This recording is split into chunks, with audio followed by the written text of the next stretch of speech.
I never knew what a father's voice sounded like growing up because I didn't have a dad. It was just me, my mom, and my two brothers. And now, today, I'm 41, been married almost 10 years, and I have a young son. And I'm writing this new story in my life of becoming the man that I never had growing up as a kid. What's good, y'all? I'm Marcus, and I'm a good man. If I reflect back over my childhood, there were moments where I felt alone because I didn't have a father figure. I didn't have a dad in the household. The most vivid memory was when I was a senior in high school, man. I played ball. Shout out to AI Bubba Chuck, my favorite player of all time. And I just remember making the varsity basketball team. I was 16 years old at the time, and I just become a starter, which is a big deal, bro. It's one thing to make the team, but now I'm the starter.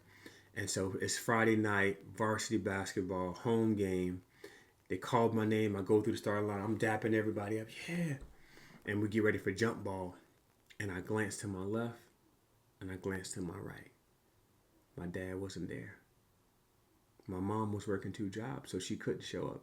And at that point, it was the biggest achievement of my life being on the varsity basketball team as a starter, and no one could see it. And I just remember when I got home that night, we won the game, and I was just laying in my bed. I was like, I don't want my kid to feel this.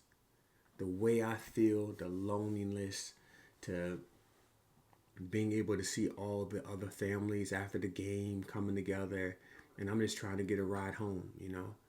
And so that was a turning point for me where I said, you know what? I'm going to be a good man. I'm going to be a husband. I'm going to be a father. I'm going to be present for my kids so that they never have that feeling of looking to your left and your right and not having support. But real talk, it's been a journey, y'all. There are a few things I've been doing to really help me in this season of my life. The first is therapy. Before my son was born, I was very, very intentional about therapy, even before the birth of my child, but during our premarital counseling, leading up to getting married years ago, and throughout the last couple of years, I've made sure I had therapy, having a black male therapist that could understand what I was experiencing and really give me some tools. That's what therapy is all about, y'all. It's giving you practical tools that you can add to your game. Think about from a sports perspective. You want to have the jump shot like Steph Curry, but you also have the back to the basket. You need to have a post game. You need to be able to rebound, get assists. And so that's what therapy does. It gives you a tool belt or different parts of your game that you can improve and add with some practical tools. I also spend 1 hour per day in the Word of God. I'm a man of faith. I won't shy away from it, but I'm not going to preach to you. But I do believe the steps of a good man are ordered by the Lord. And the things I've been able to achieve have been by the glory of God, the grace of God. So spending more time in the Word gives me more wisdom. I love the book of Proverbs to handle situations I've never had before because I'm a new dad. I'm the first person to go to college in my family, the only person to have a master's degree. All the things that I'm doing on a daily basis, I haven't seen before. So spending time in the Word really helps me make better decisions. The one thing I wish I knew earlier before getting on this journey, deciding I'm going to be a good man, a good husband, good provider, is that the applause is loud for the bad guy. In movies, culture, everybody wants to be the bad guy. But the applause for the good guy is real quiet. It happens, but it's very subtle. And so, because you're expected to do that. When you don't do what you're supposed to do, you're not handling your business. When you out in these streets, you doing your thing. It's a lot of energy. But when you're waking up, you're getting your son ready for school, taking him to school, coming to work, building business on the side, making sure your wife is good, dating you. Like when you're doing all the things that you're supposed to do, you're not going to get a pat on the back.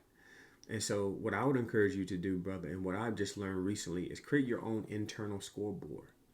Like I literally have a notes where I have a gratitude to myself.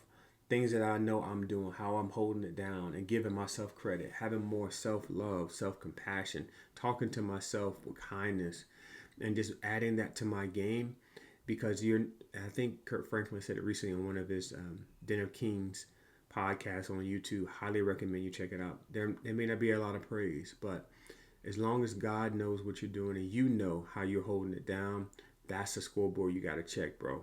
Not external, internal. Bro, I hope you got value out of this. I'm calling this the Chronicles of a Good Man because I wanted to create a space where I can share the wins, the losses, the lessons from the last 15, 20 years of my life as I've been on this journey to really hold it down, be a good man, be a good husband, good provider. So this is a community. Let me know in the comments how you're navigating the challenges of doing what's right, staying locked in and making things happen. If this added value, make sure you give it a thumbs up so YouTube know this is dope content. Make sure you subscribe. I'm going to drop at least 2 videos a week. My next video is going to be all about what I wish I knew before my first year as a new dad. Like that new dad first year, if I could go back, things I would do differently, what I learned, and just give you some advice, man, because your life changes when you have kids, man. It really does. And especially if you're coming from a single parent household, you have some unique challenges, bro. But listen, let me know in the comments. Appreciate you checking in with me. Good man. Keep the faith. Stay locked in.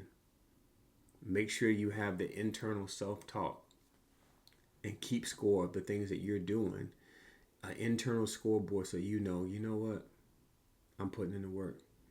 And keep stacking those days. Like Chris Paul said, I promise you, you're going to see a difference, bro. Keep your head up. Keep the faith. I'll see you next time.